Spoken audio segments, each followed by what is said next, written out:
இஸ்ரவேலின் பரிசுத்தராய் இருக்கிற மீட்பரான கர்த்தர் சொல்லுகிறதாவது, பிரயோஜனமாய் இருக்கிறதை உனக்கு போதித்து நீ நடக்க வேண்டிய வழியிலே உன்னை நடத்துகிற தேவனாகிய கர்த்தர் நானே. யாருங்க அது? என்ன சொல்ற? பிரயோஜனமாய் இருக்கிறதை உனக்கு போதித்து கேட்டு போதிப்பார். நிறைய பேருடைய போதனை ஒன்றுக்கும் பிரயோஜனம் இல்லாத, இன்னைக்கு பிரயோஜனம் இல்லாத போதனைகளினால இன்னைக்கு கடனை போல அலைகிற ஜனங்கள் யாரா? அவன் சொன்னா இவன் சொன்னா, மற்றவங்களுடைய வார்த்தைகளை கேட்டு மற்றவங்க போதனைகளை கேட்டு வீணா போனவங்க தெரியும். ஆனா ஆண்டவரை பேர் பெற்றவரா பிரயோஜனமாய் இருக்கிறதை உனக்கு போதித்து நீ நடக்க வேண்டிய வழியில உன்னை நடத்துகிற தேவனாகிய கர்த்தர் நானே. நம்ம பார்த்து நேற்று வந்தவங்களோடு கொஞ்சம் பேசணும். நான் நடக்க வேண்டிய வழியில என்னை நடத்துவார். அப்போ நான் நடக்கக்கூடாத வழின்னு ஒன்று இருக்கேன்ல.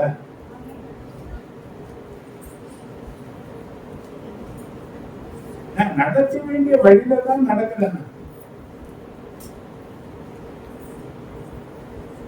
இல்ல நான் போன சாத்தானுடைய வழியில எல்லாம் போறேன், நேர்மையான வழியில போறேன்.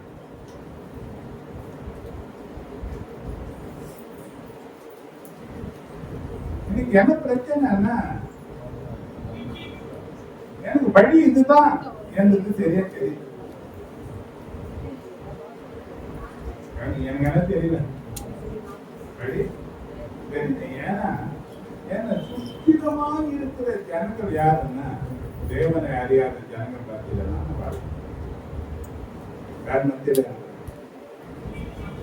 இவங்க வழிகள் இவங்க நம்ம கூட ரொம்ப இணைஞ்சு இருக்கிறதுனால, ரொம்ப பழகி இருக்கிறதுனால, ரொம்ப ஃப்ரெண்ட்ஸா இருக்கிறதுனால இல்லையா?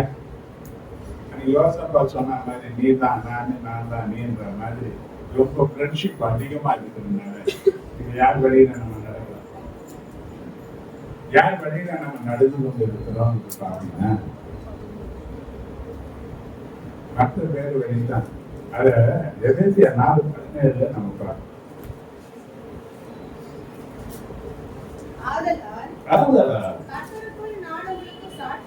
கர்த்தருக்குள் நான் உங்களுக்கு சாட்சியாக சொல்லி எச்சரிக்கிறது என்னவென்றால், மற்ற புறஜாதிகள் தங்கள் வீணான சிந்தையிலே நடக்கிறது போல நீங்கள் இனி நடவாமல்.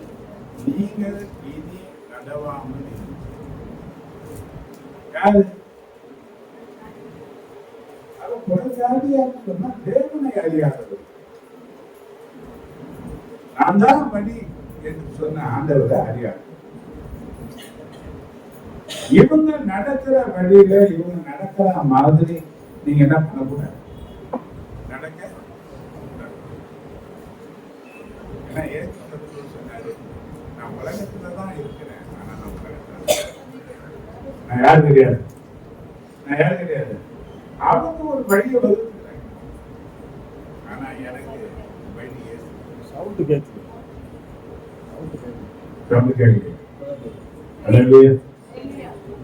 அப்ப என்னுடைய வழி யாருன்னு பார்த்தீங்கன்னா இயேசுதான்.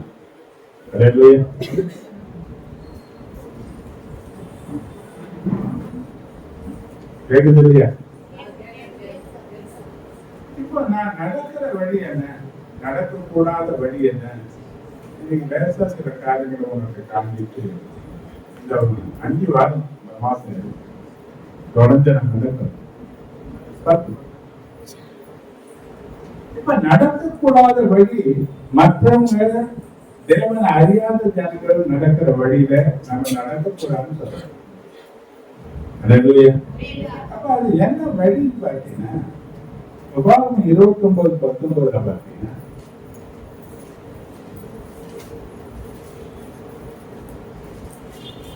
தேவனாகிய கர்த்தர் தேவனாகிய கர்த்தர் உனக்கு சொன்னபடியேயும்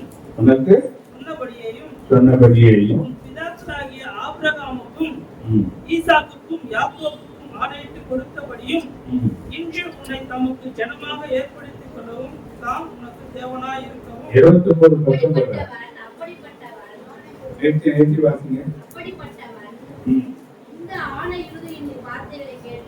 இந்த ஆணை இறுதி வார்த்தைகளை கேட்டும் தாகத்தின் நிமித்தம் வெறிக்க குடித்து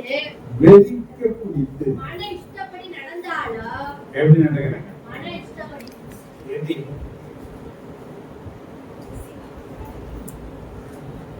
வெறிக்க குடி மன இஷ்டத்தின்படி நடந்து என்ன சொல்றாங்களா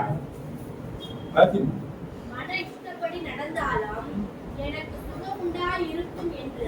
சுகம் உண்டாய் இருக்கும் என்று அவர்கள் சொன்னார். உள்ளத்தை தேற்றிக் கொண்டால் கர்த்தர் அவனை மன்னிக்க சித்தமாகிறார்.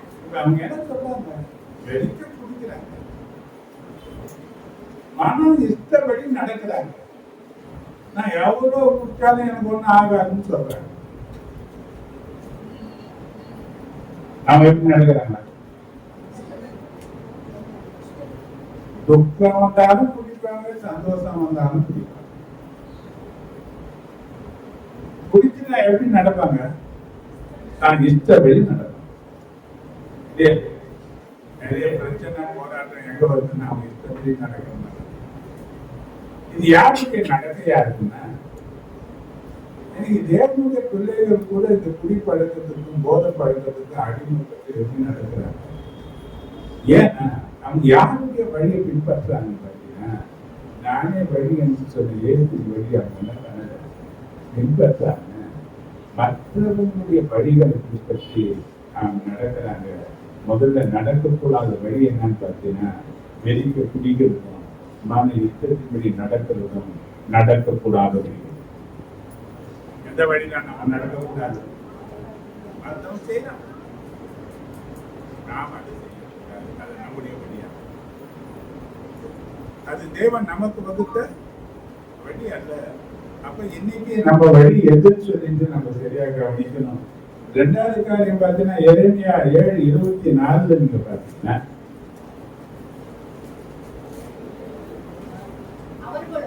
அவர்களோ அதை கேளாமலும்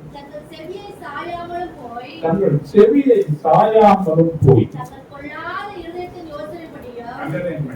தங்கள் பொல்லாத இருதயத்தின் யோசனைப்படியும் கடினத்தின்படியும் நடக்கிறார்கள்.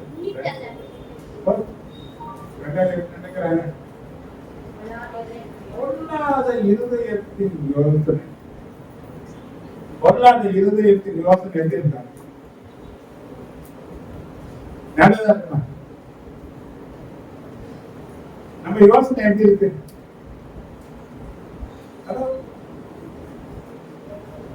யோசனை சரியா இருந்தா நம்ம நடக்க சரியா இருக்கும். யோசனை தப்பா இருந்ததுன்னா நடக்க தப்பா போகும் இல்லையா? இருதயம் பொல்லாது. இந்த பொல்லாத இருதயத்தின் யோசனைகள் சரியா இல்லைன்னா சரி இல்லைன்னு தெரிஞ்சாலும் கூட அந்த கடினம், மன கடினத்தை நிமித்தம் அந்த பாதையில நடக்கிற ஜனங்களை போல நம்ம என்ன பண்ணக்கூடாது? நடக்க கூடாது. எத்தனை பேர் பாருங்க, 2:2 சொல்லுங்க.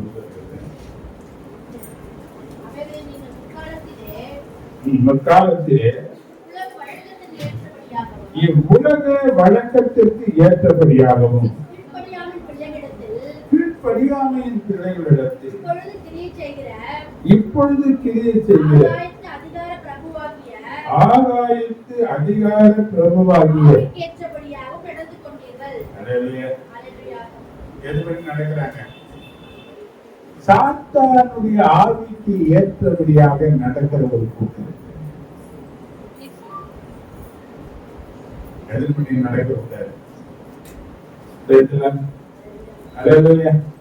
இன்னும் சில பேரை குறித்து பௌத்தர் 3:18 வேறு விதமாய் நடக்கிறார்கள். எப்படி நடக்கிறாங்க? வேறு விதமாய் நடக்கிறார்கள். அநேகர் வேறு விதமாய் நடக்கிறார்கள். அவர் கிறிஸ்துவின் சிலுவையை பகைஞர் என்று உங்களுக்கு அநேக தரம் சொன்னேன். அதே போல 1 பேதுரு 4:3 பார்த்தீங்கன்னா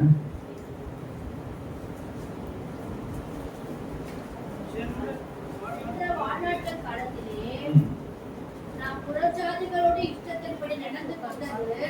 எப்படி? புறஜாதிகளுடைய இஷ்டத்தின்படி. யாருடைய இஷ்டத்தின்படி நடக்கிறாங்க? இதெல்லாம் நடக்கக்கூடாத வழிகள்.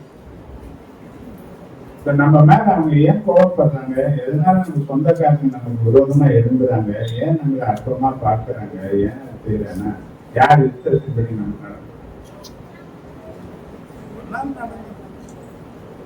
தேவனை அறிந்த பிறகு நானே வழி என்று இயேசு சொன்ன பிறகு அவருடைய வழியில நடக்க நம்ம ஆரம்பித்த பிறகு இந்த ஜனங்கள்லாம் தேவையில்லாத சத்துக்காக நம்ம மாற்றோம். அப்ப ஆண்டவர் சொல்றாரு, இதெல்லாம் நம்ம நடக்கக்கூடாத வழிகள் என்று சொல்லி வேதத்துல நமக்கு எழுதி வச்சிருக்கிறாரு. அதாவது யாருடைய யுத்தத்துக்கு நடக்கக்கூடாது, மற்றவங்களுடைய யுத்தத்தின்படி நாம நடக்க கூடாது. மாத்திரமல்ல இங்க 2 பேர் 2:10 சொல்றாரு, அசுத்த இச்சையோடு மாம்சத்துக்கு ஏற்றபடி நடந்து கர்த்தத்துவத்தை அசட்டை பண்ணுகிறவர்களை அசுத்த இச்சைகளோட மாம்சத்தின் இச்சைகளுக்கு ஏற்ற நடக்கிறார். அவங்க என்னன்னா அவங்க தேவைன்னா அந்த சரீரம் தான். கவனம் இங்கதான் இருக்கு. அல்லேலூயா, அல்லேலூயா. சரீரம் அவங்க மாம்சமா பார்க்கிறான். ஆனா தேவன் நமக்கு சொல்றாரு, இந்த சரீரம் தேவனுடைய ஆளு. சரிதான், தேவன் தங்கக்கூடிய ஆலயம். இதை தீட்டுப்படுத்தக்கூடாது, இதை கெடுக்கக்கூடாது. இதை ஒருத்தன் கெடுத்தா தேவன் அவனை கெடுப்பார் என்ற வார்த்தை நமக்கு கொடுக்கப்பட்டு எப்படி பார்த்து நான் ஒரு காரியத்தை ஒன்று சொல்றேன். எனக்கு தேவன் ஒரு வெளிப்பாட்டை கொடுத்தாரு. அதுல என்ன வெளிப்பாடுன்னு சொல்லி பார்த்தீங்கன்னா, எல்லாரும் ஒரு நாள் வாழ்க்கையை ஓட்டி என்ன பண்ண போறாங்க, முடிக்க போறோம் இல்லையா? மரணத்தை நிச்சயமா சந்திக்கலாம் போறோம். மரணத்தை சந்திச்ச பிறகு நீ பரலோகம் போவாயா, நரகம் போவாயா?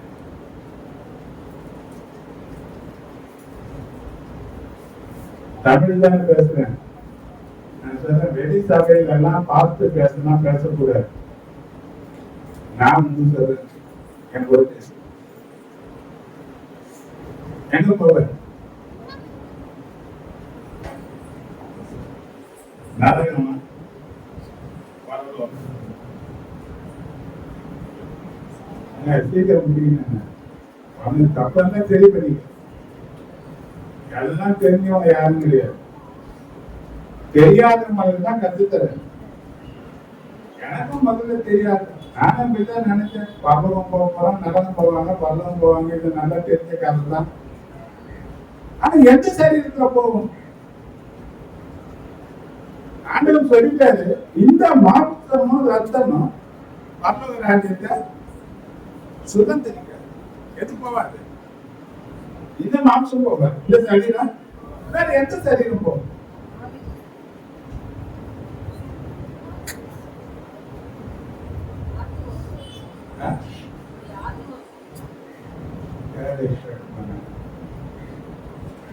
ஆத்மா என்பது ஒரு பொம்மை மாதிரி. அதான் உண்மையான மனுஷன் தான். அந்த மனுஷனை நீ நரகத்துக்கு அனுப்புவியா, பரலோகத்துக்கு அனுப்புவியா?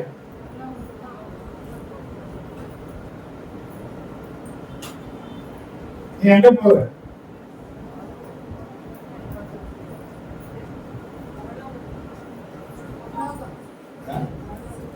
பரலோகத்துக்கு. எல்லாருக்கும் ஆசைதான், அங்கதான் போனோம். ஆனா எப்படி போவேன், எந்த சரீரத்துல போவேன்னு கேட்டு, இந்த சரீரத்தை நாசப்படுத்திக்கிட்டு, நஷ்டப்படுத்திக்கிட்டு, அசுத்தப்படுத்திக்கிட்டு, பாவ கிரியிலே இருந்துக்கிட்டு, பாவத்திலே வாழ்ந்துக்கிட்டு, பாவம் பெருக பெருக பெருக பெருக உனக்குள்ள பாவ சரீரம் உருவாகும் போது இந்த பாவ சரீரம் பரலோகம் போகும். எரிபொருள்.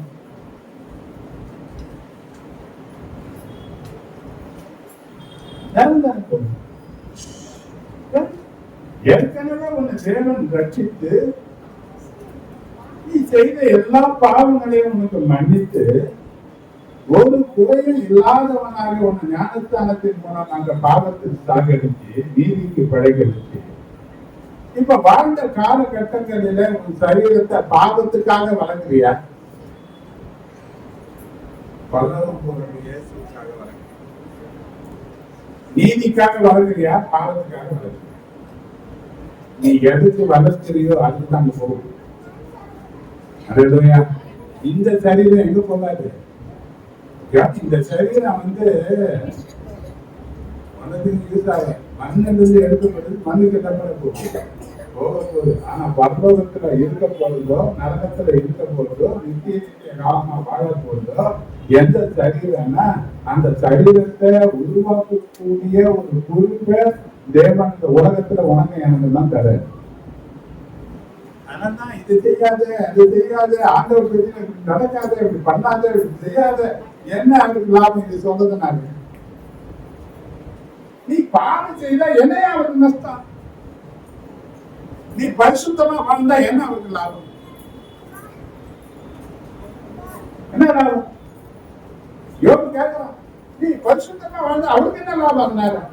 நீ பாவம் செய்தீனா அதுதான் என்ன அவருக்கு நஷ்டமும் லாபமும் உனக்கு எனக்கு. அல்லேலூயா. அதனாலதான் சொல்றாரு, ஒரு நாள் நம்ம பாவத்தை வாழ்ந்து உண்மைதான், பாவ சகுதியில இருந்தது உண்மைதான். இன்னைக்கு கழுவி சுத்திகரித்து உனக்கு ஜீவனை தந்து உன்னை அரவணைத்து உன்னை பாதுகாத்து பராமரித்து உன்னை நான் உனக்கு துணை இருக்கிறேன்னு சொல்லிட்டு உன்னை வாழ வைக்கிற அந்த ஆண்டவர் நீ எதை உருவாக்குகிறாய் என்பதை பார்க்கிறேன். அதனாலதான் நம்ம பேச்சுக்கள் சரியா இருக்கணும். அசுத்தங்கள் என்ன பண்ணக்கூடாது, கெட்ட வார்த்தைகள் என்ன பண்ணக்கூடாது. இந்த சரியான அசுத்தத்திற்கு அல்ல. இது என்ன கிடையாது. இன்னைக்கு மனுஷனுடைய மோகமும் ஆசையும் எது மேலதான் இருக்கு? ஆத்மா மேலையா? பேசுறது ஆத்மா எப்படி வாழுது அப்படிதான் நீ வாழ்வ.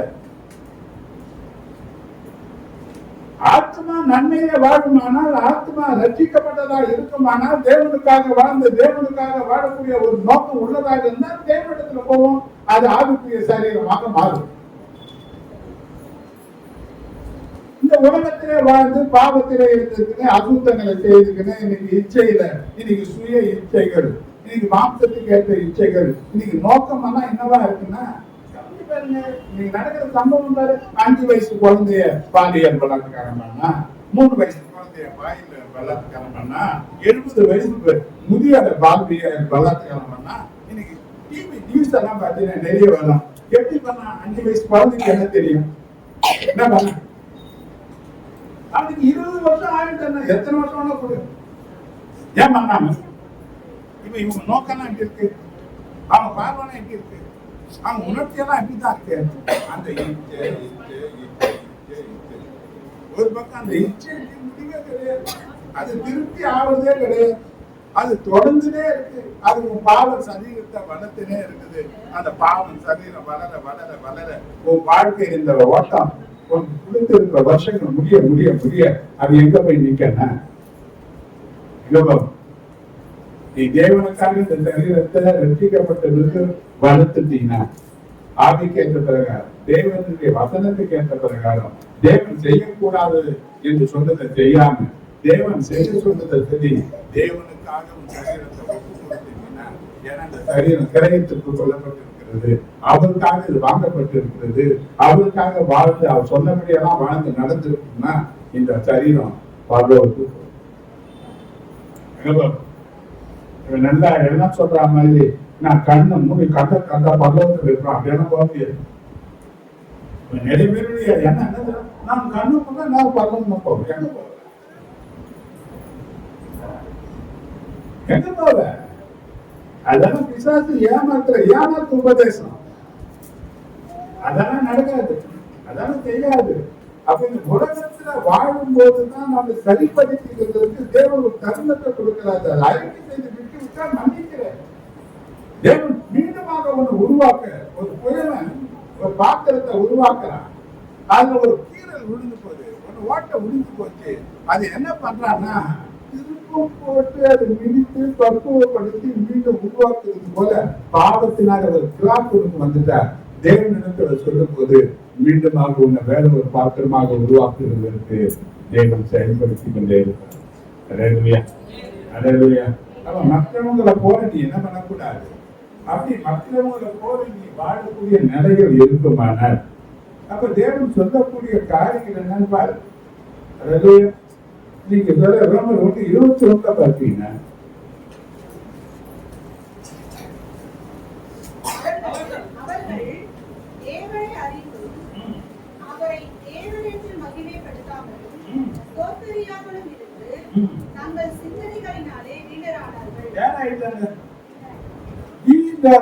போறாங்க. இவங்க இருதயம் இருளடைஞ்சிடும். வீணான சிந்தனையில நடக்கிறவங்க இருதயம் இருளடைஞ்சு போயிடும். போன வாரம் கேட்ட அந்த இருளை குறித்து என்ன பண்ண சில காரியங்கள். அல்லேலூயா, அல்லேலூயா. தேவன் என்ன பண்ணுவாரு? அப்ப கவனிங்க, இன்னைக்கு இப்படியான இருளுக்குள் நடக்கக்கூடாது. இப்படி நடக்கிறவங்களுடைய வாழ்க்கை எங்க போய் நிற்கும் சொல்றத எனக்கு காட்டு. எபேசியர் 4:18 அவர்கள் புத்தியில் அந்தகாரப்பட்டு தங்கள் இருதய கடினத்தினால் தங்களில் இருக்க அறியாமையினால் தேவனுடைய ஜீவனுக்கு அந்நியராய் இருந்து. இந்த வசனத்துல சொல்லப்பட்டிருக்கிற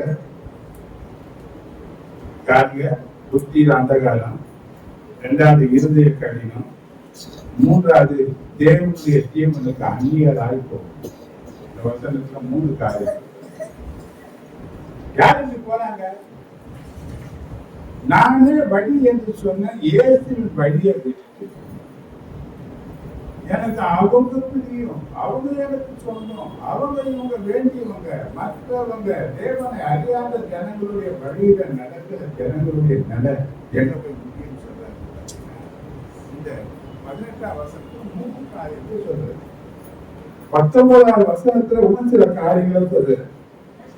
அல்லேலூயா, அல்லேலூயா.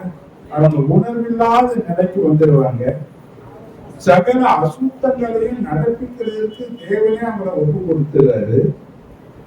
காம விகாரத்திற்கு அவர்கள் ஒப்பு கொடுக்கப்படுகிறார். 6 காரியம். யார ஒப்பு கொடுக்கிறாரு?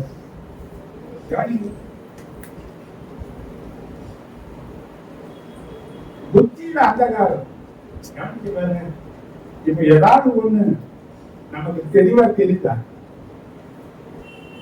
ஒரு மனுஷனுடைய புத்தியில என்னைக்கு ஆதாம் ஏவாள் தேவனுடைய வார்த்தையை மீறி பாவம் செய்யறாங்களோ அன்னைக்கு மனுஷனுடைய புத்தியில என்ன வந்துருச்சு?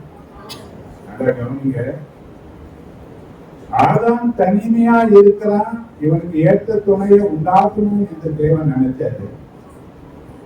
இவனுக்கு ஒரு அயர்ந்த நித்திரைய உண்டு பண்ணி இவனுடைய விலாயினத்தை ஒண்ணு எடுத்து அது இங்கே ஒரு இடம் கொண்டு போய் அதை ஒரு மனுஷியா உருவாக்கி இவருக்கு என்ன பெயர் வைக்க போலாம் என்று சொல்லி அந்த பெயர் வைக்கிற பொறுப்பையும் ஆதாமுக்கு கொடுத்து இந்த மனுஷியை கொண்டு வந்து அவங்க முன்னாக நிறுத்துற.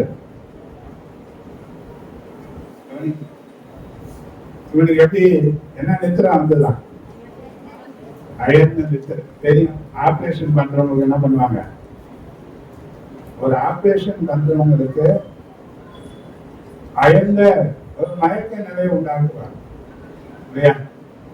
ஒரு மயக்க நிலையை உண்டாக்கணும். ஏன்னா அந்த நிலையில நான் போனதுனால எனக்கு தெரியும். அவங்க பேசினே இருப்பாங்க, அது ஒன்றுமே தெரியாத மாதிரி ஆயிடும். நமக்கு என்ன ஆயிடுதா? அது என்ன நடக்குதுன்னு ஒண்ணு நமக்கு எங்க போயிட்டு இருக்கோம். அது பிறகு என்ன நடக்குதுன்றது நமக்கு தெரியாது. அது எந்த பகுதியில் அடுத்தான் என்ன செய்யலாம் போனாலும் ஒண்ணுமே நமக்கு அந்த மயக்கம் தெரிஞ்ச பிறகுதான் நமக்கு தெரியும் என்ன நடந்ததுன்றது நமக்கு புரியாது நமக்கு. இப்ப இவனுக்கு ஒரு ஆபரேஷன் பண்றாரு ஆண்டு விழா எதுவுமே எடுக்கிறது. எப்போ அயர்ந்த நித்திரையில அவனுக்கு எடுக்கிறது. எடுத்து ஒரு உருவத்தை செய்து ஒரு பெண்ணாக கொண்டு வந்து அவனுக்கு துணையாக நிக்க வைக்கிறார். என்ன பேர் இருக்கிறன்னு அவன் பார்த்து சொல்றாரு, நாம் சொல்றான், இவர் என் எதிரின் எதிரி, என் மாம்சம். இவளுக்கு மனுஷன் பேரை வைன்னு சொல்ல. இவனுக்கு எப்படி இந்த தெளிவு இருந்தது? இவனுக்கு எப்படி இது தெரிஞ்சது? ஒரு அயர்ந்த நித்திரையில இருந்த ஒரு மனுஷனுக்கு எப்படி இது தெரிஞ்சது? நமக்கு ஒண்ணுமே தெரிய மாட்டேங்குது. இவனுக்கு எப்படி தெரிஞ்சு? காணி, இவன் அன்னைக்கு தேவனோடு இருந்தான். இவன் புத்தி தெளிவா இருந்துச்சு. அந்த அந்தகாரம் அன்னைக்கு இவன் புத்தி இல்லை. அதனால தேவன் செய்தது என்ன பண்ணிட்டான்? ஆனா தேவன் சாப்பிடக்கூடாது என்று சொன்ன வார்த்தையை மீறி நடந்ததுனால, சாப்பிடக்கூடாதுன்னு சொன்ன கனியை அவன் சாப்பிட்டதுனால, இவன் வாழ்க்கையில பார்த்தீங்கன்னா இது சாப்பிட்டான் சொல்லலாம். அவன் சத்தம் கேட்கு. என்ன பண்ணிக்க? ஓடி போய் ஒழிஞ்சிக்க. ஓடி ஒழிஞ்சிக்கினானா? ஆண்டவர் கேட்டாரா? ஆதாமே நீ கேட்டாரா? அவன் என்ன சொன்னான்? நான் நிர்வாணியா இருக்கிறதுனால நான் பயந்து என்ன பண்ணிட்டேன். இப்ப ஆண்டவர் கேட்கிற, நீ நிர்வாணின்னு சொன்னது யாரு? யார் சொன்னாங்க உனக்கு? அப்ப யார் ஒருத்தர் இருக்கிற? நிச்சயமா யாரும் சொல்லிக்க மாட்டான். யார் அவன் நிர்வாணி? அப்ப யாவர் சொல்லாதது, ஆதாம் சொல்லாதது, வேற யார் சொல்லியிருப்பாங்க? உணர்த்தாங்க இருந்தான். அவன் என்ன பண்ணான்? நீ யார மாதிரி இருப்பன்னு சொன்ன, அவன் தான் சொல்றான், இப்ப நீ நிர்வாகியா இருக்கிற. இப்ப தேவன் என்ன பண்றாரு? வேற சத்தம் கேட்குது, சத்தம் கேட்குது. நீ என்ன பண்ண? ஓடி ஓடி. இப்ப புத்தியில அந்தகாரம் வந்துருக்கே இல்லையா? தேவனுக்கு எதை மறைக்க முடியும்? தேவனுக்கு தெரியாம எங்க ஓட முடியும்? தேவன் பார்க்காம ஒரு காரியத்தை யார் செய்ய முடியும்? முடியுமா? நீங்க நிறைய பேர் எதை மறைச்சிருக்கிறாங்க? எதை மறைக்கிறாங்க? யாருக்கு மறைக்கிறாங்க? மனுஷனுக்கு ஒண்ணு மறைக்கிறாங்க. நீ செய்த தப்பிதங்களை மனுஷனுக்கு மறைக்கிறான். ஆனா தேவனுக்கு ஒரு நாளும் ஒரு காலம் உன்னால என்னால மறைக்கவே தேவன் எல்லாவற்றையும் பார்க்கிறார். அவன் சங்கீதக்காரன் சமுத்திரத்தின் ஆழத்திலே போய் நான் படுக்கை போட்டாலும் அங்கேயும் நீ இருக்கிறேன். வானத்துக்கு ஏறினாலும் அங்கேயும் எங்க போவேன்? நான் எங்க போவேன்? எங்க போக முடியும்? நான் எங்க போக முடியும்? அவருக்கு தெரியாம என்ன செய்ய முடியும்? ஒரு காரியம் செய்ய. ஆனா நீ செய்து மறைக்கிற அடிக்காம அத்தியாலைய கட்டிக்கலாம். அது இன்னைக்கு நம்ம நிறைய வேஷமா கட்டிக்கிறாங்க. தன்னை நிர்மாணம் காட்டாம, தன் பாவத்தை காட்டாத பிறகு நிறைய வேஷம் போடுறாங்க. வேஷம் மனுஷனுக்கு செல்லுபடியாகும், தேவனிடத்துல வேஷம் செல்லாது. ஏன்னா இப்ப ஏன் வேஷம் போட்டான்?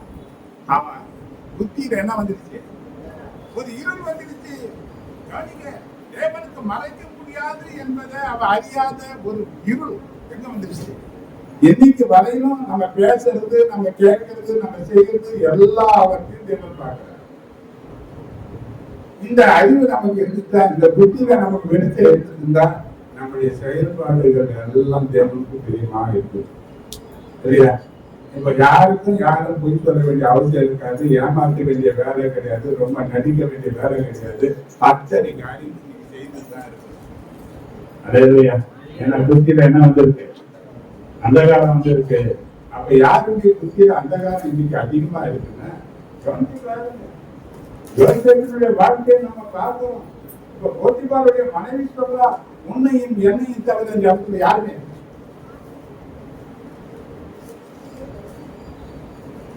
நீ என்ன திருப்தி படுத்தினா போதும். இந்த போத்திபாருக்கு அடுத்த மாதிரி நீ தான் எல்லாங்க. அவன் வார்த்தை சொல்ல, தேவனுக்கு முன்பாக நான் இந்த பொல்லாப்பு செய்வது எப்படின்னு கேட்டேன். இவன் சொல்றா யாருமே இல்லைன்னு. யோசேப்பு சொல்றான், தேவன் இங்க இருக்கிறார். Hello hello. அவன் புத்தியில எதை பார்த்தான்? தேவனை பார்த்தான். தேவனை பார்த்ததுனால இந்த பொல்லாப்புக்கு என்னால என்ன பண்ண முடியாது. அதனால என்ன பிரச்சனை வந்தாலும் சரி, என்ன பழி வந்தாலும் சரி, என்ன தண்டனை வந்தாலும் நான் ஏற்றுக்கொள்கிறது தயாரு. உன்னுடைய இச்சையை நிறைவேற்றுவதற்கு நான் தயார் இல்லை என்று பக்தரும் போனானோ அவன் ஓடி போனான். ஆனா தேவன் எங்க இருந்தாரு என்ற உணர்வு இருந்தது. இனி ஒரு தப்பு செய்யற இடத்துல தேவன் அங்க இருக்கிறார் என்ற உணர்வு நமக்கு இருந்தா தப்பு செய்வான். தப்பு செய்யறத எப்படி தெரியுமா? நம்ம யாரும் பார்க்கறது தனிமையா இருக்கிறோம், யாரும் இல்ல, நாம தான். யாருக்கு தெரிய போகுது? உன்னை ஒருத்தர் பார்த்துனே இருக்கு, உன்னை ஒருத்தர் பார்த்துனே இருக்கிறார். அவரை மறைக்க என்ன பண்ண முடியாது. அப்ப ரெண்டாவது உன் சரீரத்தை நீ எதுக்கு வளர்க்கிறன்னா, பாவத்துக்கு வளர்க்கும் போது அந்த பாவ சரீரம் எங்க போய் நிற்கான்னு பார்த்தீங்கன்னா, அது பகலுக்கு வந்து நிற்காது, அது பாதாளத்துக்கு நரகத்துக்கு நம்பிச்சு. அல்லேலூயா, அல்லேலூயா, அல்லேலூயா. முதல்ல புத்தியில அந்தகாரம் வந்ததுனால, இப்ப என்னை யாரும் பார்க்கலன்ற நிலை வந்ததுனால இந்த இருதயம் கடினம். சின்ன சின்ன தப்புக்கு சின்ன சின்ன காரியத்தை பண்றது. நீங்க ஒரு காரியத்தை நீங்க பார்க்கணும். அந்த யோபு 34, 31 நினைக்கிறேன், வாசித்து யோபு புத்தகம். நான் தண்டிக்கப்பட்டேன், நான் இனி எது சின்ன பிரச்சனை அனுபவிக்கிறது. ஏன் சில வாழ்க்கையில நமக்கு எல்லாம் ஏற்ற இறங்கு உண்டாகுது, ஏன் சில நேரத்தில் நேற்று நம்ம இருக்க மாட்டேங்குது. சில பிரச்சனைகளை தேவன் என்ன பண்றது, நமக்கு தண்டிக்கிறது.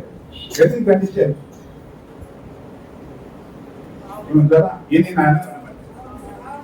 ஆனா இன்னைக்கு பரவாயில்ல, திருப்பி திருப்பி செய்தியா இருந்தீங்கன்னா உங்க இருதயம் என்ன பண்ற? இப்ப பார்வனுடைய இருதயம் பார்த்தீங்கன்னா 10 அற்புதங்கள் நடக்குது.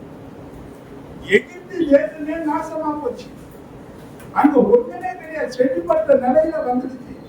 கடைசியா தலத்தின் பிள்ளைகள் சாகுற வரையிலும் இந்த பார்வனுடைய இருதயம் கடினமாயி கடினமாயி கடினமாயி கடைசியில உறவுகளை இழக்கிற நிலை வந்த பிறகுதான் எல்லாம் போங்க போங்க போங்க போங்க நினைக்கிறோம். இருதயம் கடினம், கடைசியில இவனே அப்படின்னு போகுது. முதல்ல அந்த காலம், ரெண்டாவது என்ன வருது, இருதய கடினம். துணிகரமா செய்யற ஒரு தப்பு, தப்புன்னு தெரிஞ்சு கூட என்ன பண்ணுவாங்க, துணிகரமா செய்யறது. ஏன் செய்யறாங்கன்னா, இருதயம் மென்மையா இல்ல. இன்னைக்கு பால் மயிர் ஆயிடுச்சு, கண் மயிர் ஆயிடுச்சு. என்னதான் சொன்னாலும் வார்த்தை எங்க போல அந்த கல்லுல பட்டு பந்த மாதிரி திருப்பி திருப்பி போதை தவிர இவங்களுக்குள்ள இது என்ன ஆகுது, ஒரு தப்பு ஒரு சின்ன தண்டனை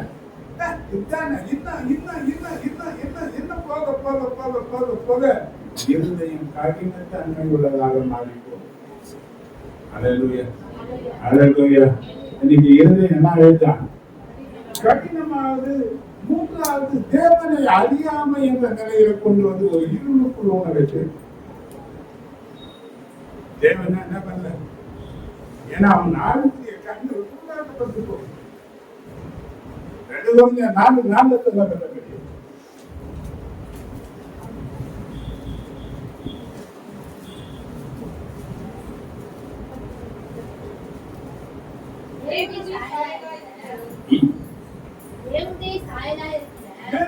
சாயலாய் இருக்கிற கிறிஸ்துவின் மகிமையான சுவிசேஷத்தின் வழி அவன் விசுவாசிகளாகிய அவர்களுக்கு பிரகாசமாய் இராதபடிக்கு பிரபஞ்சத்தின் தேவனானவன் அவருடைய மனதை உருவாக்கினார். உருவாக்கப்பட்டிருக்கிறது, உணர்வற்று போயிருக்கிறது, இருதயம் கடினமாக இருக்கிறது. கவனிச்சு பாருங்க, ஆண்டவர் சொல்றாரு மத்திய 15:8 பாத்தீங்கன்னா,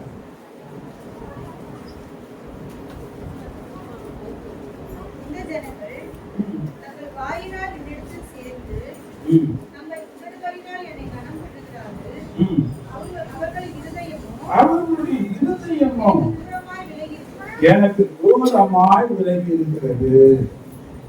இருதயம் எங்க யாருக்கு ஒத்து வரல,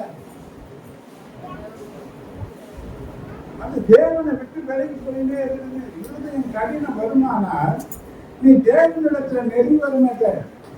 தேவன் சொன்னாலும் உனக்கு வேப்பங்கா கசப்பாயிடும், ஜெபம் போராயிடும், பைபிள் அது அங்கேயே இருக்கு வைக்கும். எதுவுமே உனக்கு அது தேனிலும் தெளித்தேனிலும் மதுரமா இருந்த தேவனுடைய வார்த்தை எப்படியா போயிடும். எப்படா எவ்வளவு நான் பேசுங்க அந்த ஆவல் போய் கொஞ்ச நேரம் எல்லாம் பாத்தீங்கன்னா பல மணி நேரம் உட்கார்ந்த மாதிரி உனக்கு ஒரு சோர்வு உண்டாக்கி போயிடும். ஏன்னா உன் இருதயம் தேவனுடைய இல்லை, அது வேற எங்கே இருக்கு? அது வேற எங்கேயோ இருக்குது. இருதயம் கடினப்பட்டு போயிடும். இருதயம் கடினப்பட்டு போயிடும். இன்னைக்கு நம்ம இருதயம் என்ன பண்ணக்கூடாது? கடினப்பட கூடாது. வீணான சிந்தனைகளுக்கு இடம் கொடுக்க கூடாது. உன் புத்தியில அந்த காலம் வருகிறதுக்கு இடம் கொடுக்காத. நீ எப்பெல்லாம் உன் சிந்தனை வீணாக போதும். சங்கீதம் 119 113 வசனத்தை பாரு.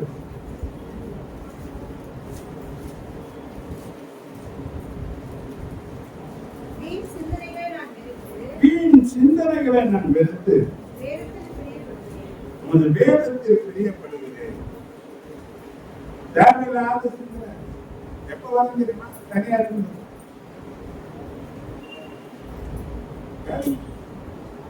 ஒரு உடம்பு சரியில்லை, ஒரு வாலிபத்துல பார்த்தா தள்ளி போயிடுவாங்க. என்ன போல வயசுக்குள்ள வந்தவங்க எல்லாம் பார்த்தீங்கன்னா போராட்டு ஏதாவது ஆயிடும். அந்த எண்ணங்கள் எப்படி வந்துட்டு ஒரு சின்ன வழி வந்தா கூட குத்தி கொடுக்குறது 4 பேர் வீட்டுல இருக்கும்.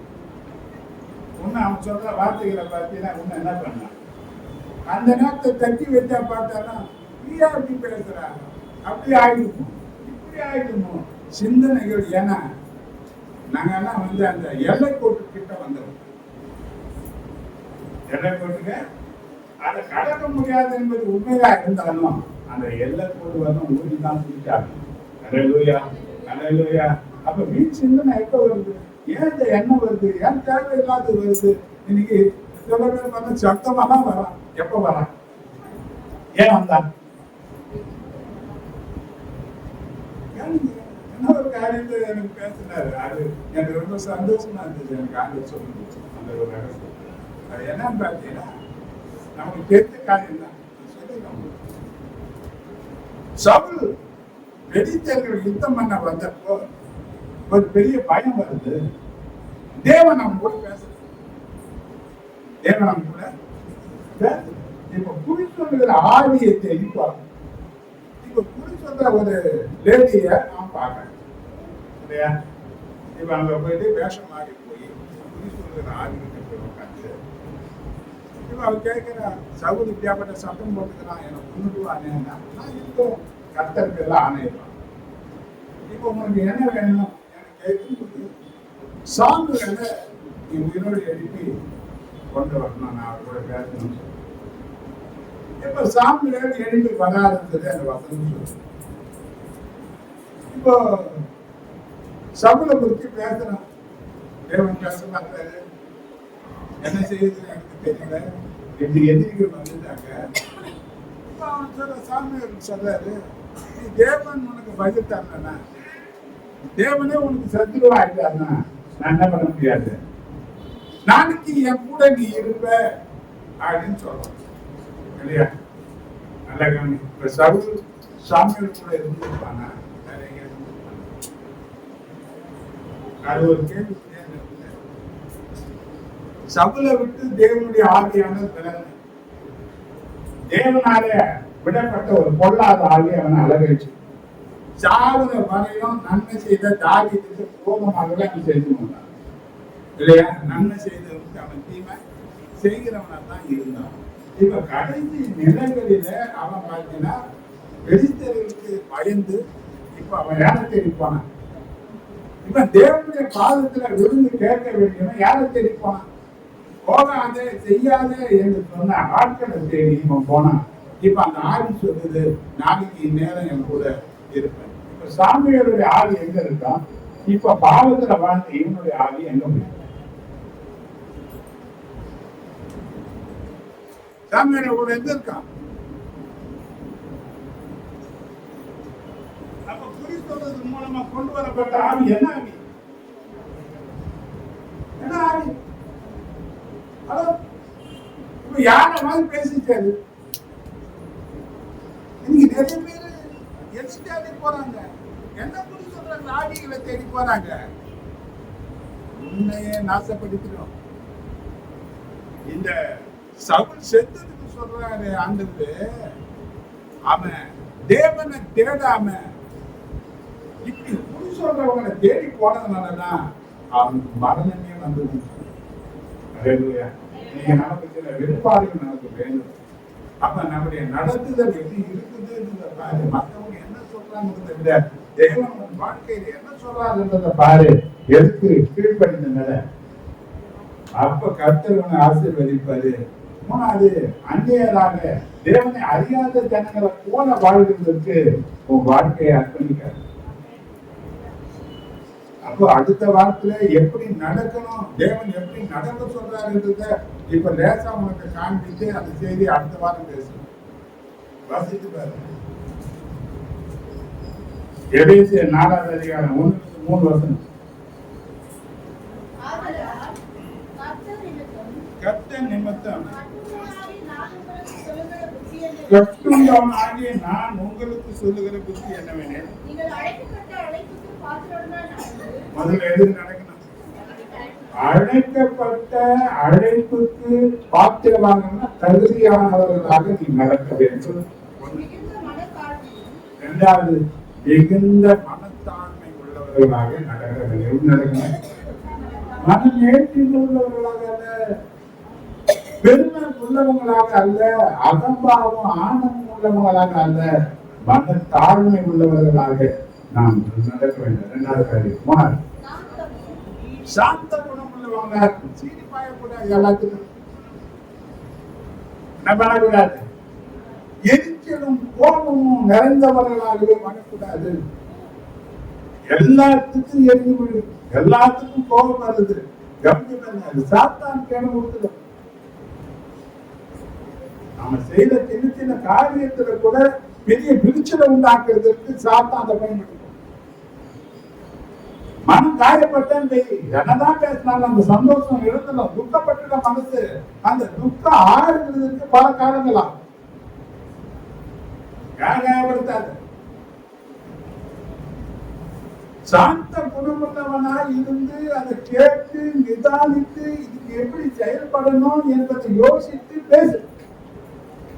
எடுத்ததான் என்ன பண்ணாத, அது உனக்கு பாதிப்பு உண்டாக்கிடும். அது சாத்தானுக்கு வெளித்தாட்டு கொடுத்துடும். அதனால நீ மூணாவது சொல்றாங்க, ஒரு சாந்த குணமுள்ளவனாக நீ நடக்க வேண்டும். பொறுமை எப்படி இருக்குன்னா, இன்னைக்கு எதுக்கு எடுத்தாலும் பதட்டம், படப்படன்னு இல்லையா? ஆனா உலகத்தானே 14 சிதறிட்டு இன்னைக்கு நிறைய காரியம் ஏன் சிதறி போச்சு? சிந்திக்கிறது கிடையாது, யோசிக்கிறது கிடையாது, பொறுமையா என்ன பண்றது கிடையாது. ஒரு காரியத்தை என்ன என்றது ஆராயறதே கிடையாது. எட்ட கருத்த நிலையில தான் நம்ம ஓடி ஓடி விழுந்து ஒருந்தாலும் மீசையில மண் ஓட்டுல அந்த கதையில போயிட்டு என்ன பதற்றம். கவனிங்க, தேவன் சகலத்தையும் அறிந்தவராக இருக்கிறார். தேவன் இப்ப தேவன் அறியாத எதுவும் வாழ்க்கை நடக்குது.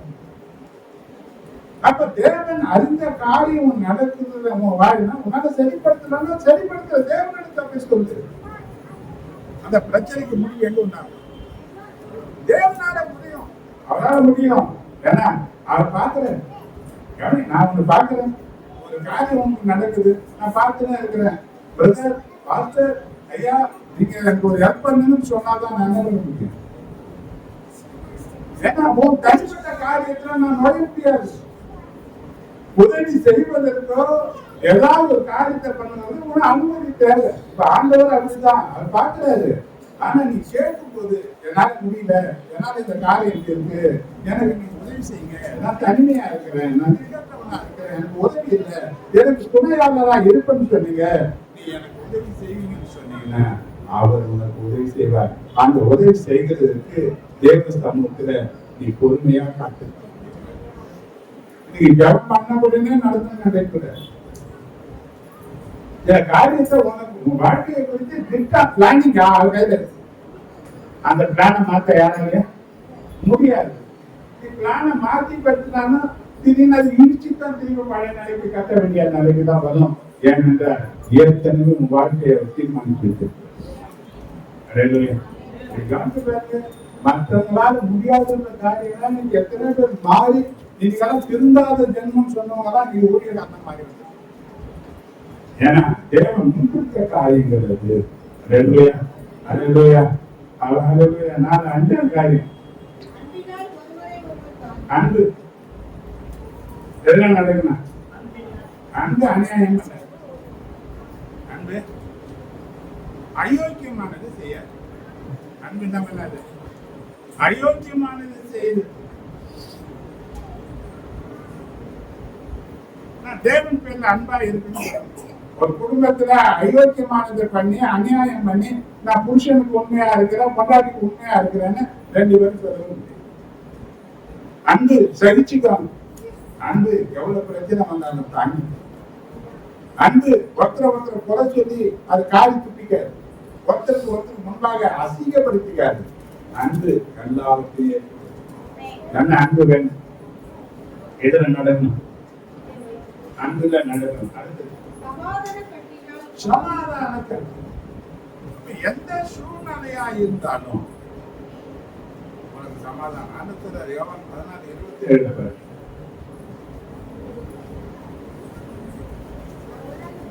என்னுடைய சமாதானத்தை நான் உனக்கு வைத்துக் கொள்கிறேன். உன்னுடைய சமாதானத்தை உங்களுக்கு கொடுக்கிறேன். ம். உலகம் கொடுக்கிற பிரகாரம் உலகம் கொடுக்கிற பிரகாரம் நான் நான் உங்களுக்கு உங்களுக்கு கொடுப்பதில்லை. உங்கள் உங்கள் இருதயம் இருதயம் கலங்காமல் இருப்பதாக. உங்கள் இருதயம் கலங்காமலும் பயப்படாமலும். இப்ப யாருடைய சமாதானம்? எல்லா நிலையிலையும் அவர் பதறினாரா? சமாதானத்தை இழந்து எங்கேயாவது டென்ஷன் ஆயிடுச்சு. நிறைய சொல்லியிருக்காரு. எங்கேயுமே மரணத்தின் விதிகளே இருக்கும்போது கூட அவர் டென்ஷன் ஆகுது. நான் உன்னை விடுவிக்கிறவன் என்ற அந்த அதிகாரம் இருக்கும் உங்களுக்கு தெரியாதான்னு கேட்கலாம். மரத்துல இருந்து ஒரு அதிகாரம் உனக்கு தராவிட்டால் என்ன ஒரு தெரியாங்க. தன்னை காப்பாற்றிக்கிறதுக்கு எந்த கெஞ்சிலோ எந்த காரியங்களோ எங்க கீழ்படுகிற காரியமோ விழாத்துக்கிட்டு ஆண்டவர் பண்ணவே இல்லை. மரணத்தை குறித்து எந்த புதிய அளவு கூட பயம் இல்லை. அது எப்படி இந்த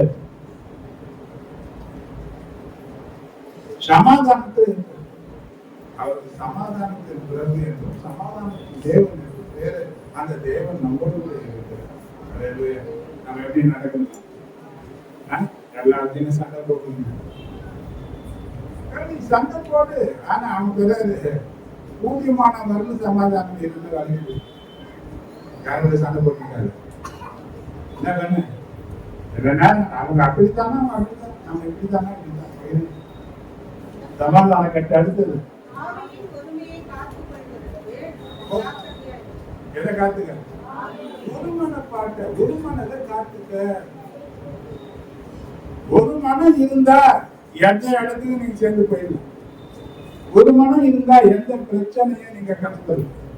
ஒரு மனம் இருந்தா எவ்வளவு பாரத்தை நீங்க சொல்லுங்க. ஆனா இரு மனம் ஆயிடுச்சு. என்ன பண்ண முடியாது. ஒரு மாடி இப்படி ஒரு மாடி இப்படி போச்சுன்னா வண்டி நவரு. எவ்வளவு பாரமா இருந்தாலும் எவ்வளவு பிரச்சனையா இருந்தாலும் ஒருத்தருக்கு ஒருத்தர் துணை நில்லுங்க. ஒருத்தர் சேர்ந்து நில்லுங்க. நல்லா கவனிச்சு பாருங்க. இன்னொரு காரியத்தை நான் உங்களுக்கு காண்பிக்கிறேன். தப்பு பண்ணிட்டா ஏவா சாப்பிடக்கூடாதுன்ற கனியா அவங்களை கடித்து கொண்டா மாதிரி ஆதான் ஏதாவது ஒரு வசனம் இருக்கா? நாம தான் பொறுமை. நான் சொல்லுவேன், உன்னாலதான் நீ நாசமா, நீ தான் நீ காரணம், நீ தான் எல்லாத்துக்கும். இப்படி பல முறை நான் சொல்லியிருக்கேன். எல்லா பையனுக்கு எங்க போறது? அவங்க பேசாம இருந்துட்டாங்க.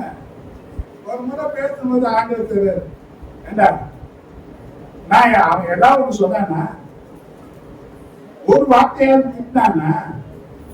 ஆனா ஆண்டவர்கிட்ட பேசணும். நீ கொடுத்துரு ஒரு ஸ்திரீ அவனாலதான் நான் கேட்டேன். யார்கிட்ட சொன்னான்? ஆண்டவர்கிட்ட சொன்ன. ஆனா பொண்டாட்டிட்டு சொன்னான். பொண்டாட்டி என்ன பண்ற? ஏற்ற ஜாடியாவே ஜாடிக்கு ஏற்ற நிறைய கூலிங்க ஜாடி கொண்டாடுறாங்க. நிறைய பேர் என்னதான் பண்ணாலும் பொண்டாட்டியை சப்போர்ட் பண்ணி தூக்கினே இருக்காங்க. ஏன்னா ஆண்டவர் ஏற்ற துணையாக கொடுத்தார். ஆண்டவர் எப்படி கொடுத்தாரா? ஏற்ற என்ன தப்பு பண்ணா கூட அனனியா தப்பிரார் மாதிரி இருந்தான். எப்படி அனனியா தப்பிரார் மாதிரி என்ன பண்றாங்க? அதுலயே அவங்க வருமானம் பண்றாங்க, இதுலயும் வருமானம் பண்றாங்க.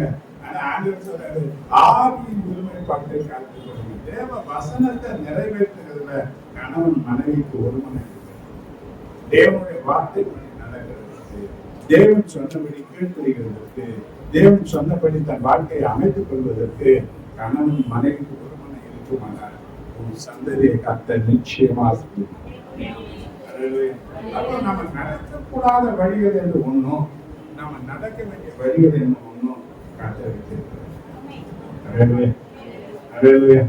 அப்ப ஆண்டவர் சொன்னார், நீ நடக்க வேண்டிய வழியில உன்னை நடத்துகிற தேவனாகிய கர்த்தர் நான் இதோடு தொடர்ந்து பள்ளிக்கு ஒரு காணிக்கை கொடுத்து பண்ணிக்கிறேன்.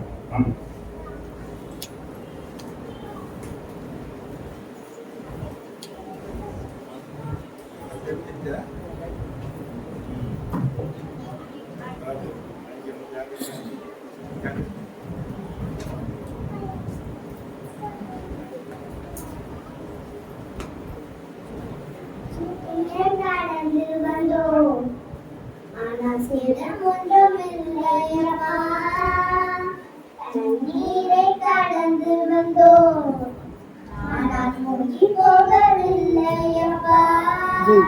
உங்க கிருபை எங்களை விட்டு இமை பொழுதும் விலகலப்பா. உங்க கிருபை எங்களை விட்டு இமை பொழுதும் விலகலப்பா. எங்கள் தேவன் நீர், எங்கள் ராஜா நீர், நாங்கள் போற்றிடும் எங்கள் கண்மலை நீர். எங்கள் தேவன் நீர், எங்கள் ராஜா நீர், நாங்கள் போற்றிடும் எங்கள் கண்மலை நீர். செங்கடலை நீர் பிளந்தீர், செம்மையான பாதை தந்தீர். எரிபோரின் கோட்டைகளை யோசனையான செங்கடலை நீர் பிளந்தீர், செம்மையான பாதை தந்தீர். எரிபோரின் கோட்டைகளை யோசனையான கோலியாத்தின் கோஷங்களை ஒரு நொடியில் வென்று விட்டீர். அந்த கோலியாத்தின் கோஷங்களை ஒரு நொடியில் வென்று விட்டீர்.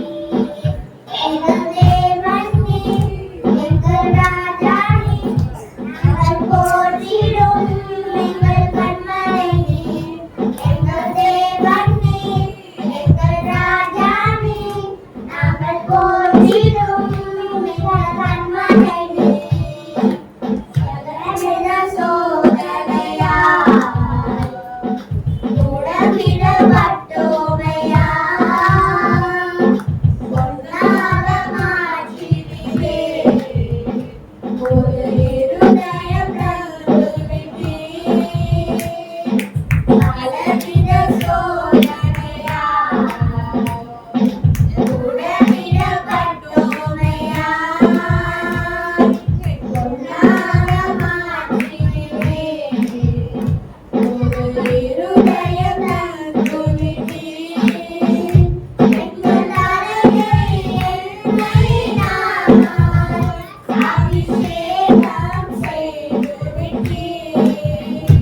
எங்கள் அருகே என்னை அபிஷேகம் செய்துவிட்டீர். எங்கள் தேவன் நீர், எங்கள் ராஜா நீர், நாங்கள் போற்றிடும் எங்கள் கண்மலை நீர். எங்கள் தேவன் நீர், எங்கள் ராஜா நீர், நாங்கள் போற்றிடும் எங்கள் கண்மலை நீர். அக்கினியை நடந்து வந்தோம், ஆனால் சேதம் ஒன்றும் இல்லையப்பா.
அதிகமாய் நேசிக்கிற நாளாகிறது. இந்த காணிக்கை பகுதிக்காக இந்த சர்ச்சை நிழலில் இந்த கிருபை தாங்கட்டும். உற்சாகமாய் கொடுத்திருக்கிற அந்த பிள்ளைகள் கர்த்தருடைய பெரிய இருக்கிறது. அடையே இந்த பெரியத்தின்படி ஒவ்வொருவரையும் ஆசைப்படி வருமானங்கள் பெருகும், குடும்பத்தில் மகிழ்ச்சியும் சமாதானமும் சந்தோஷமும் பெருகும், ஆரோக்கிய சுக வாழ்க்கைகள் வளரும். இவங்கள் வருமானங்கள் நஷ்டப்பட்டு போகாதபடிக்கு எல்லாவற்றையும் இந்த கருத்தை ஆசீர்வாதமாக இருக்கணும். இவர்கள் ஒவ்வொருவரையும் கருத்தர் ஆசீர்வதிக்க அந்த கொடுத்த எல்லாரையும் கொடுத்து சொல்லும். நீ உங்களுடைய ஆசீர்வாதத்தின்படி ஒவ்வொருவரையும் ஆசீர்வதி தேச நிலையத்தில் நம்பிக்கை மேலாக்குவோம். அந்த 11 அதிகாரம் 23 25 வருஷம் சீக்கிரம் வந்து நான் உங்களுக்கு ஒப்புவித்ததை கர்த்தரிடத்தில் பெற்றுக்கொண்டேன். என்னவெனில் கர்த்தராகிய இயேசு நாம் காட்டி கொடுக்கப்பட்ட அந்த ராத்திரியிலே அப்பத்தை எடுத்து ஸ்தோத்திரம் பண்ணி அதை பிட்டு நீங்கள் வாங்கி புசியுங்கள். இது உங்களுக்காக பிற்கப்படுகிற என்னுடைய சரீரமாய் இருக்கிறது. என்னை நினைவு கூறும்படி இதை செய்யுங்கள் என்றார். போஜன பானம் பண்ணின பின்பு அவர் அந்தபடியே பாத்திரத்தை எடுத்து இந்த பாத்திரம் என் இரத்தத்தினாலாகிய புதிய உடன்படிக்கையாய் இருக்கிறது. நீங்கள் இதை பானம் பண்ணும்போதெல்லாம் என்னை நினைவு கூறும்படி இதை செய்யுங்கள் என்றார். இயேசுவை நினைவு கூறக்கூடிய ஒரு காரியம் தான் இந்த பந்தி. இயேசு மரித்தார் நம்முடைய பாவங்களுக்காக. தன் சரீரத்தை பிட்டும்படியாக ஒப்பு கொடுத்தார். தன் விடையேற பெற்ற ரத்தத்தை எல்லாம் அவர் ஊற்றி கொடுத்தார். யாருக்காக இந்த சரீரம் மீட்கப்பட்டது? யாருக்காக தன்னுடைய ரத்தத்தை எல்லாம் அவர் சிந்தினார் என்று பார்ப்போமான நம்முடைய பாவங்களுக்காகத்தான். வேதம் சொல்கிறது அவர் பாவம் செய்யவில்லை, அவருக்கு பாவம் இருந்ததில்லை. பாவம் இருந்து யாராலும் தெரிவிக்க முடியாத ஒரு நிலையில வாழ்க்கையை அவர் வாழ்ந்தார். பாவம் அறியாத அவரை தேவன் நமக்காக பாவமாக்கினார் என்று எழுதப்பட்டிருக்கிற அந்த வசனம்.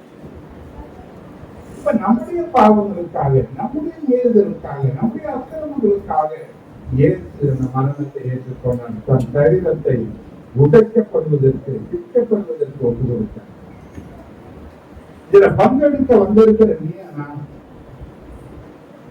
அவருடைய ஐக்கியத்துல பங்கெடுக்க வேண்டும் என்று இன்னைக்கு தேவனுடைய கற்பனைகளுக்கு கட்டுப்பட்டு இருக்கிற நாம இந்த நேரத்தில் நீங்க இயேசுவின் சரீரம் என் சரீரத்தோடு இணைக்கப்படுவதற்கு இப்ப நான் குற்றமற்ற நிலையில இருக்கிறேன்னா, குறைகள் எனக்கு இருக்கா? இன்னும் நான் ஏதோ ஒரு பாவத்துல வாழ்ந்து கொண்டு இருக்கிறேன்னா, பாவத்துல இருந்துக்குன்னே இந்த பந்தியில பங்கெடுக்க நான் வந்திருக்கிறேன்னா, ஒரு சிந்திக்க வேண்டிய நேரம் இது. நம்ம சிந்திக்கணும். இயேசுவின் சரீரம் பரிசுத்தமா, அவர் ரத்தம் பரிசுத்தமா. இன்னைக்கு பாவம் சரீரத்தோடு கூட அதை இணைக்க முடியாது.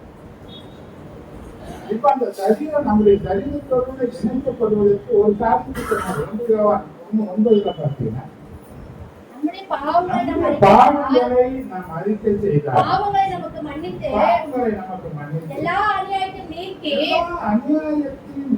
நம்மை சுத்திகரிப்பதற்கு அவர் உண்மை நீதியும் உள்ளவராய் இருக்கிறார். இன்னைக்கு அறிக்கை செய்கிற நட இன்னைக்கு நமக்கு இருக்கு. பாவத்தை அறிக்கை செய்கிறவன் வாழ்வதை மாற்றி சொல்லப்பட்டு நேற்றைய விபத்துக்கு பண்ணி அறிவித்து பாவங்களை மறைக்கிறவன் வாழ்வடைய மாட்டார். அதை அறிக்கை செய்து விட்டு விடுகிற இரக்கம் பெறுவான். இப்போ ஒரு நேரம், ஒரு சின்ன நேரம் உங்களை குறித்து உங்களுக்கு தான் தெரியும். அடுத்தவங்க ஒண்ணு சொல்லி அவங்க அப்படி இப்படி அதெல்லாம் தேவையில்லை. உன் மனசாட்சிக்கு உனக்கு தெரியும். உன் இருதயம் உன்னை குற்றவாளியாக தீர்க்குதா இல்ல உன் இருதயம் செய்து சரின்னு சொல்லுது. வேதம் சொல்லுகிற காரியம் இதுதான். உன் இருதயம் உன்னை குற்றவாளியாக தீர்க்காது இருந்த நீங்க தேவனிடத்துல நம்பிக்கை உள்ளவர்களாக இருக்கலாம். கொஞ்சம் யோசனை பண்ணுங்க. எதுல தவறு இருக்கிறோம்? மற்றவங்க கெட்ட காற்று அன்பு தவறு இருக்கிறோம். தேவனுடைய வார்த்தைகளுக்கு கீழ்ப்படியாக மீறி நடந்திருக்கிறோமா? தேவனுடைய வார்த்தைகளுக்கு எதிர்த்து நிற்கிறவர்களாக நம்ம இருந்திருக்கிறோமா? தேவ பிரசன்னத்தை அசத்த செய்யக்கூடியவர்களாக இருந்திருக்கிறோமா? ஆண்டவரே, ஒரு விஷயம் நமக்கு கொடுக்க வேண்டிய நேரத்தை நான் தரல. ஆண்டவரே, உமக்கு தர வேண்டியதெல்லாம் நான் எனக்காக எடுத்துக்கிறேன். என்னை மன்னிங்க கேள்வி. ஆண்டவரே, என்னை சீர்படுத்தி சிறப்படுத்தி பலப்படுத்தி நிறைவேற்றி இது அந்த நேரம் தான். அந்த நேரம் தான். பாவம் நமக்குள் இல்லை என்று சொல்ல யாராக முடியாது. அப்படி சொன்னா நம்ம ஏற்ற பொய்யராகவும் இந்த வேலை கொஞ்சம் என்ன ஆண்டவரே, உங்க கிருபையை நான் வளர்த்தேன், கிருபையை நான் அசத்தப்பட்டேன், ஆண்டவரே கிரியை இல்லையா நான் வளர்ந்துட்டேன்.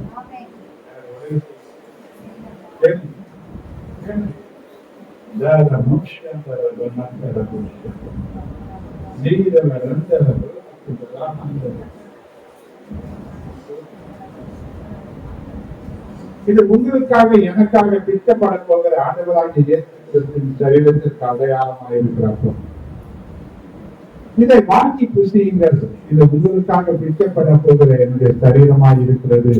என்னை நினைவு கூறுகிற இதை செய்யுங்கள் என்று சொன்னார்.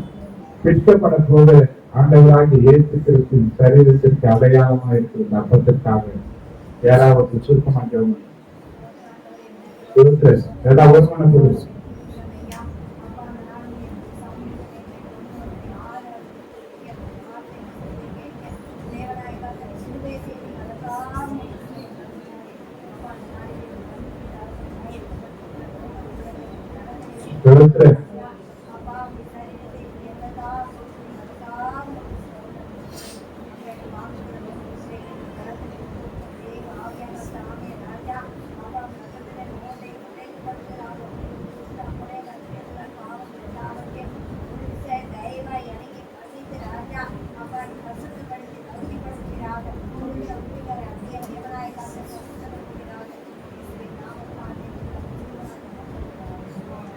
நன்றியோட ஆண்டவரை ஸ்தோத்திரம் ஸ்தோத்திரம் நிச்சயமாக அப்பத்துக்காக நன்றி ஸ்தோத்திரம் ஸ்தோத்திரம் ஸ்தோத்திரம்.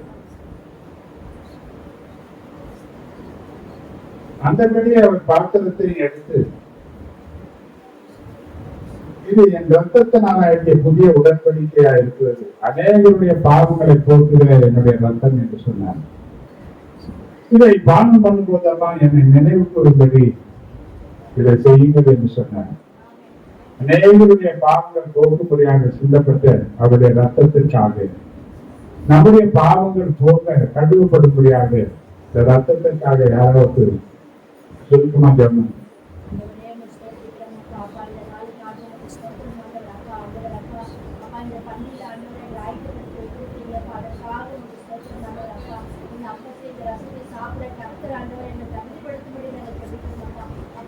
வாசித்தது போல ஆண்டவர் அபாத்திரமும் நம்ம சாப்பிடாதபடி அப்பா என்னையாலே ஆண்டவர் சோதித்தறிந்து ஆண்டவர் பானம் பண்ண கடை கர்த்தர் உதவி செய்ய முடியும் நாங்கள் ஜெபிக்கிறோம். அப்பா தன் பாவத்தை மறைக்கவும் வாழணும் அல்லாத அறிக்கை செய்து விட்டு விடுவோம் இறக்கப்படாது சொல்லுங்கப்பா. இயேசு கிறிஸ்துவின் ரத்தம் ஆண்டவர் சகல பாவம்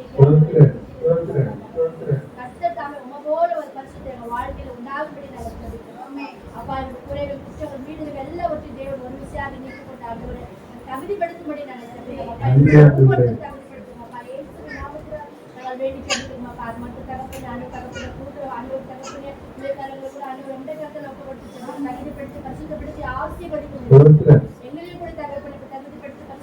ஆசீர்வதிக்க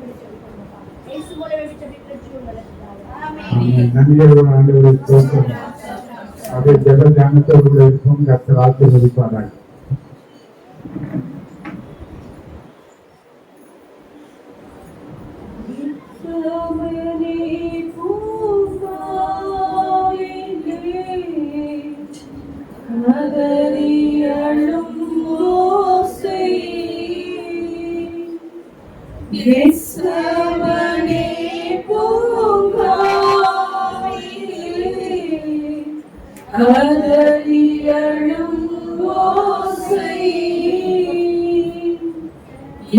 எத்திசையும் தோலிக்கின்றதே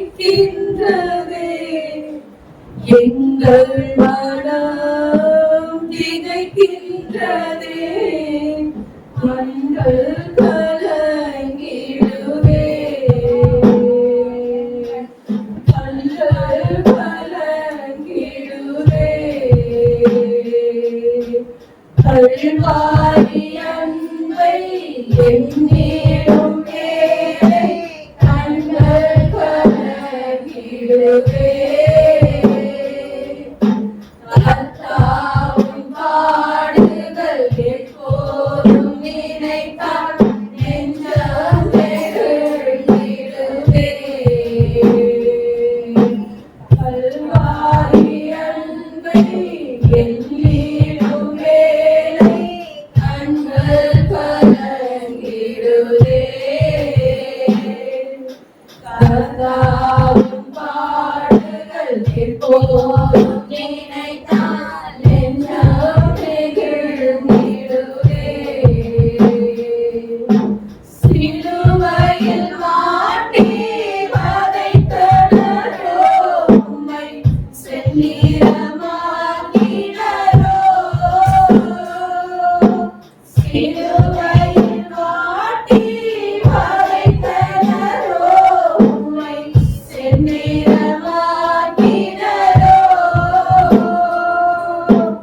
அப்போதும் அவர் தாய் வேண்டினே அன்போடு அழகலை கண்டீரோ அப்பாவும் மனம் பெரிதே அப்பாவும் மனம் பெரிதே கல்வாரி அன்பை எண்ணீரும் வேலை கண்கள் கலங்கிடுவே கர்த்தாவின் பாடுகள் எப்போதும் நினைத்தால் நெஞ்சம் நெகிழ்ந்திடுவே என்னையும் உம்மை போல் மாற்றிடவே உம் ஜீவன் தந்தீரன்றோ என்னையும் உம்மை போல் மாற்றிடவே உம் ஜீவன் தந்தீரன்றோ எங்களை தரை மட்டும் தாழ்த்துகிறோ கண்டு விட்டோ மண்ணின் கரங்களிலே ஏற்றென்றும் நடத்தும் ஏற்று என்றும் நடத்தும் கல்வாரி அன்பை எண்ணீரும் மேலே கண்கள் கலங்கிடுவே கர்த்தாவின் பாடுகள் எப்போதும் நினைத்தால் நெஞ்சம் நெகிழ்ந்திடுவே கல்வாரி அன்பை எண்ணீரும் மேலே கண்கள் கலங்கிடுவே கர்த்தாவின் பாடுகள் எப்போதும் நினைத்தால் நெஞ்சம் நெகிழ்ந்திடுவே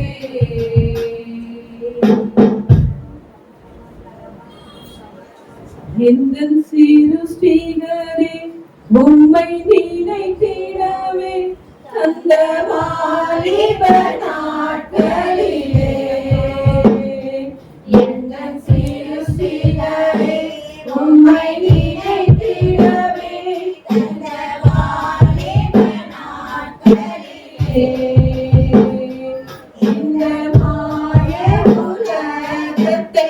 பெருத்திட அளித்தீரே பரிசுத்த ஜீவியமே.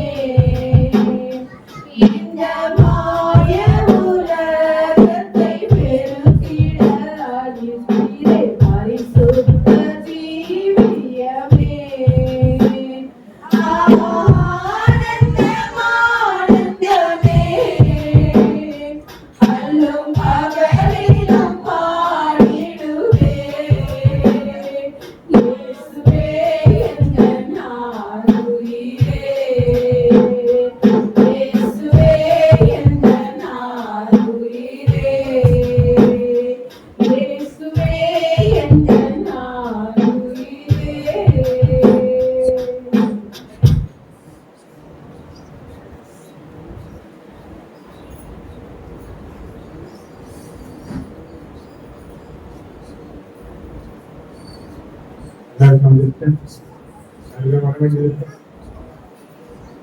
ரத்தத்தையும் ரத்தம் என்ற ரத்தத்தை ஸ்தோத்திரம் பண்ணி சாப்பிடும்.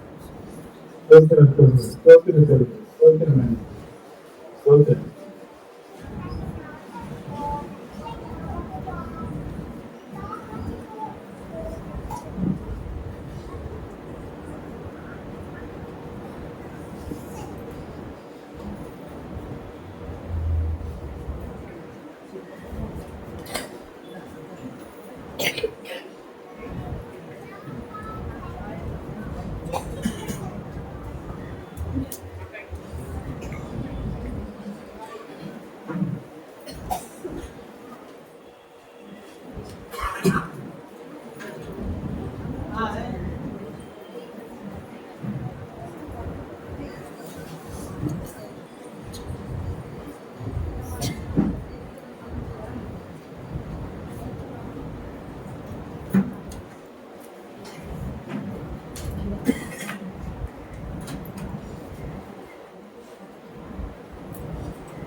அடியவருடைய சோதனை ராஜாதி ராஜாவுடைய சோதனை கர்த்தர் நமக்கு பாராட்டி கரையை சாத பெரியவர்களுக்கு அவருடைய சரீரமும் ரத்தமும் சரீரத்தினுடைய இணைந்ததற்காக நன்றியோடு சோதனை வியாதி பலவீனங்கள் மறைந்து போனதற்காக நன்றியோடு சோதனை பலவீனங்கள் நீங்கி தேவ பலன் நம்ம மேல வந்ததற்காக நன்றியோடு சோதனை ராஜாதி ராஜா சோதனை ஆத்மாவுடைய கர்த்தரை சோதனை ஆத்மாவிய கர்த்தரை ஸ்தோத்திரி.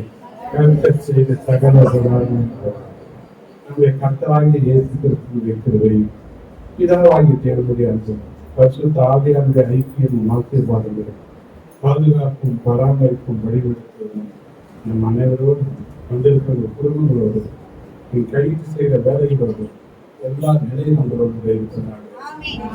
ஹல்லேலூயா. இன்னைக்கு எப்பன்னு யோசி நமக்கு எடுத்துச்சு இந்த குடும்பத்தை பிள்ளைய எதிர்பார்க்க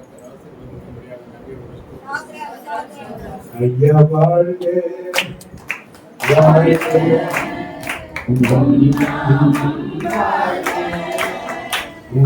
Bye.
கர்த்தர் ஒவ்வொருவரையும் ஆசீர்வதிப்பாராக.